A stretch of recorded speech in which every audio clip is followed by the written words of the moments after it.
आज हम बेंथम का उपयोगितावाद और सुखवादी मापक यंत्र पर चर्चा करेंगे। बेंथम के उपयोगितावाद की नींव सुख दुख की मात्रा पर आधारित है। जिस कार्य से मानव सुख में वृद्धि होती है वह उपयोगी और उचित है, और जिस कार्य से मानव को दुख प्राप्त होता है वह अनुपयोगी और अनुचित है। मानव के सभी कार्यों की कसौटी उपयोगिता है। वह व्यक्ति के सुख में वृद्धि या कमी, कार्य के औचित्य अनुचित्य, आनंददायक या आनंद रहित व्यक्तियों की स्थिति आदि का निर्णय करने का प्रभावशाली सिद्धांत है। इस संबंध में व्यक्ति के जीवन से ही नहीं अपितु प्रशासनिक कार्यों से भी है। मनुष्य के कार्य सुख दुख पर आश्रित हैं और यही सुख दुखवादी उपयोगितावाद है। सारे भौतिक कार्य उपयोगिता से ही निर्धारित होते हैं। उपयोगितावादी सिद्धांत को समझाते हुए बेंथम कहते हैं कि उपयोगितावादी सिद्धांत से हमारा आशय उस सिद्धांत से है जिससे संबंधित व्यक्ति की प्रसन्नता बढ़ती या घटती है और जिसके आधार पर वह प्रत्येक कार्य को उचित या अनुचित ठहराता है। दूसरे शब्दों में, जिससे सुख मिलता है या सुख नष्ट होता है। प्रत्येक कार्य के लिए वे कहते हैं कि मेरी यह बात केवल किसी व्यक्ति पर नहीं अपितु प्रत्येक सरकारी कार्य के संबंध में लागू होती है। बेंथम के अनुसार सुख और दुख ही मानव जीवन को गति प्रदान करते हैं। प्रकृति ने मानव समाज को दो सर्वाधिक संपन्न स्वामियों सुख और दुख के अधीन रख दिया है। इन स्वामियों का यही कर्तव्य है कि वे हमें निर्देश दें कि क्या करना चाहिए, क्या निर्णय करें कि हम क्या कर सकते हैं। बेंथम के अनुसार किसी वस्तु की उपयोगिता का एकमात्र मापदंड यह है कि वह कहाँ तक सुख में वृद्धि करती है और दुख को कम करती है। बेंथम और उसके अनुयायियों ने उपयोगितावाद की एकदम सुखवादी व्याख्या की है। बेंथम के अनुसार उपयोगिता का सिद्धांत इस बात में है कि हम अपने तर्क की प्रक्रिया में सुख और दुख के तुलनात्मक अनुमान को अपनाकर आरंभ बिंदु मानकर चलते हैं। अपने किसी कार्य की अच्छाई या बुराई का निर्णय इस बात से करते हैं कि उसकी प्रवृत्ति सुख वृद्धि है या दुख की है। जब न्यायपूर्ण अन्यायपूर्ण, नैतिक अनैतिक एवं अच्छे या बुरे शब्दों को प्रयुक्त किया जाता है तो किसी निश्चित सुख के तुलनात्मक माप का ही बोध होता है। बेंथम के अनुसार सुख चार प्रकार से प्राप्त किया जा सकता है। पहला है धर्म द्वारा, दूसरा राजनीति द्वारा, तीसरा नीति द्वारा और चौथा भौतिक साधनों द्वारा। यदि किसी मनुष्य को धर्म में विश्वास करने में सुख मिलता है तो उसे धर्म प्रदत्त सुख कहा जाएगा। यदि किसी व्यक्ति को राजनीति में सुख की उपलब्धि होती है तो उसे राजनीति प्रदत्त सुख की संज्ञा दी जाएगी। इसी प्रकार यदि किसी व्यक्ति को नैतिक कार्य करने से ही सुख की अनुभूति होती है तो उसे नैतिक सुख कहा जाएगा। यदि आंधी, जल, वर्षा आदि से कोई लाभ होता है तो यह प्राकृतिक सुख कहलाएगा। बेंथम की मान्यता है कि अपने आप में कोई चीज़ भली या बुरी नहीं होती है, वह उपयोगिता के आधार पर भली बुरी हो जाती है। मनुष्य के कार्य करने का प्रयोजन सुख की वृद्धि करना एवं मनुष्य सदैव सुख से प्रेरित होता है और दुख से बचना चाहता है। बेंथम की यह मान्यता है कि व्यक्ति के सुख की गुणात्मकता में कोई अंतर नहीं होता है, सुख दुख में केवल मात्रात्मक भेद है। उसका कथन है कि सुख की मात्रा बराबर होने पर बच्चों का खेल और काव्य का अध्ययन एक ही कोटि के हैं। सुख दुख का वर्गीकरण और उसका मापदंड। हिडोनिस्टिक आचार्य शास्त्रियों की भांति बेंथम का भी यह मत है कि सुख और दुख को मापा जा सकता है। एक की कुछ निश्चित मात्रा दूसरे की उसी तरह की मात्रा का निराकरण कर सकती है। सुख और दुख को जोड़ा भी जा सकता है। इस तरह से हमें सुखों की गणना कर सकते हैं जिससे व्यक्ति के अधिकतम सुख की अभिवृद्धि होगी और मानव समुदाय के अधिकतम सुख की भी। इस गणना ने बेंथम के सुख अथवा दुख के चार रूप माने हैं।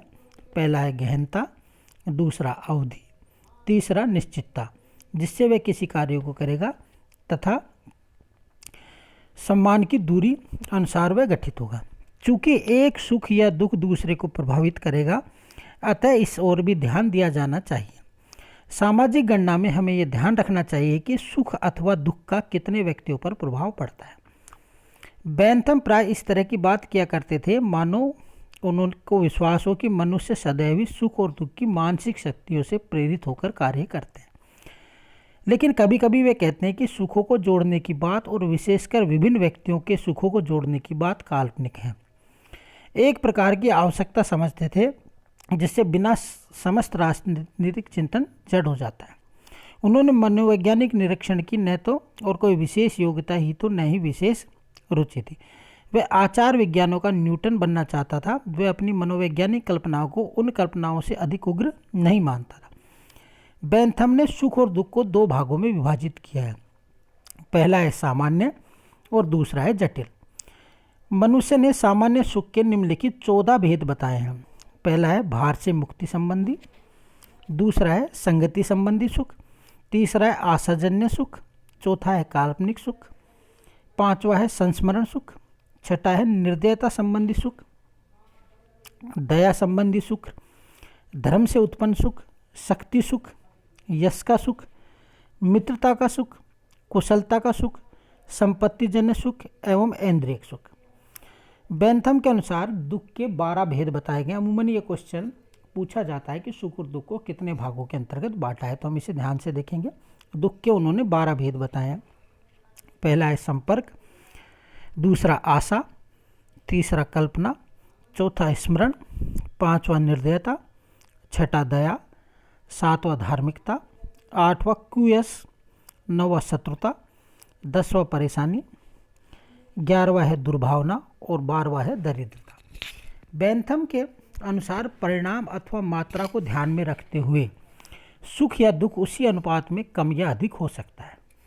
सुख दुख की मात्रा निर्धारित करने के लिए बेंथम ने एक सुखवादी मापक यंत्र प्रस्तुत किया है, जिसके अनुसार माप तोल करके सरकार ये ज्ञात कर सकती है कि उसके अमुक कार्य की सामान्य प्रवृत्ति सुखवृद्धि है अथवा नहीं। सुख दुख का मापदंड स्थापित करने के लिए उसने निम्नलिखित ज्ञान पर बल दिया है। पहला है तीव्रता इंटेंसिटी, दूसरा है कालावधि ड्यूरेशन, तीसरा है निश्चितता सर्टेनिटी, चौथा है समय की निकटता अथवा दूरी, पांचवा है जनन शक्ति, छठा है विशुद्धता प्यूरिटी और सातवां है विस्तार एक्सटेंट। सुख दुख के इन मापदंडों के आधारों में जनन शक्ति और विशुद्धता विशेष महत्वपूर्ण है। किसी सुख की जनन शक्ति का आशय है उसके पीछे उसी प्रकार के अन्य सूत्र भी हों। बौद्धिक सुखों में यह गुण एक बड़ी सीमा तक होता है, इंद्रिय सुखों में नहीं। किसी सुख की विशुद्धता का अभिप्राय उसके पीछे उसकी विपरीत भावनाएं उत्पन्न न हो। बौद्धिक सुख इसी प्रकार का विशुद्ध सुख है क्योंकि उससे दुख उत्पन्न होने की संभावना नहीं होती है। इसके विपरीत इंद्रिय सुख अशुद्ध होते हैं क्योंकि उनका वास्तविक और अधिक भोग करने से स्वास्थ्य को हानि पहुंचती है। उसका अधिक रसवादन हमारी पाचन शक्ति को दुर्बल बनाता है। बेंथम के अनुसार प्रथम 6 बातें तो व्यक्तिगत सुख दुख की मापदंड है, किंतु समूह अथवा अनेक व्यक्तियों के सुख का जब परिणाम ज्ञात करना होता है तो उसे हम विस्तार एक्सटेंट पर ध्यान देते हैं। व्यक्ति को कौन सा कार्य करना उपयोगी होगा, इसके लिए उपयुक्त 7 आधारों पर अंक देकर अधिक अंक के आधार से कार्य करना होगा। बेंथम के अनुसार उपयुक्त कार्यों का प्रयोग करके हम न केवल सुख दुख को ज्ञात कर सकते हैं बल्कि इनके द्वारा धार्मिक, सामाजिक, आर्थिक, राजनीतिक एवं नैतिक विश्वासों तथा मूल्यों का भी तय कर सकते हैं।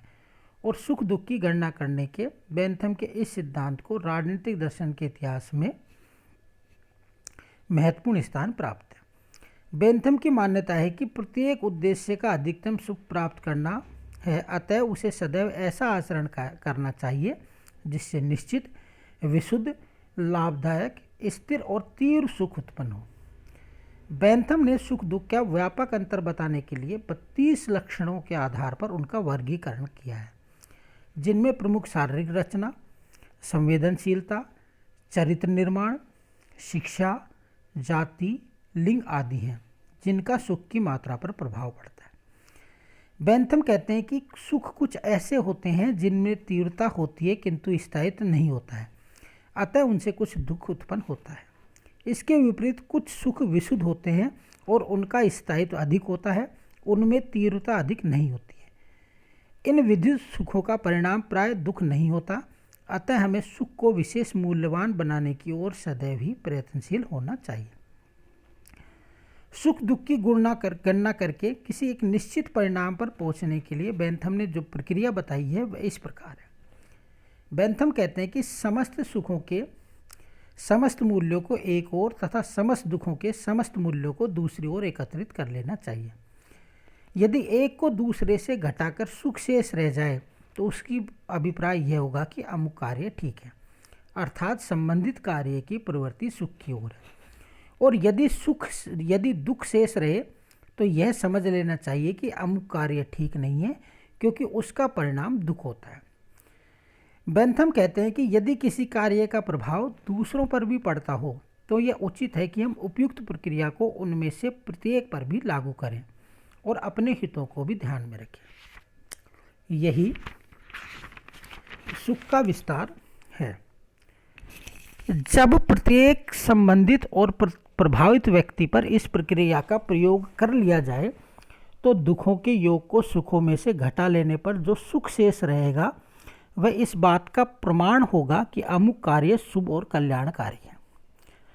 इसके विपरीत यदि सुख की अपेक्षा दुख अधिक निकले तो इसका स्वाभाविक अर्थ होगा कि अमुक कार्य या घटना अशुभ और अवांछनीय है।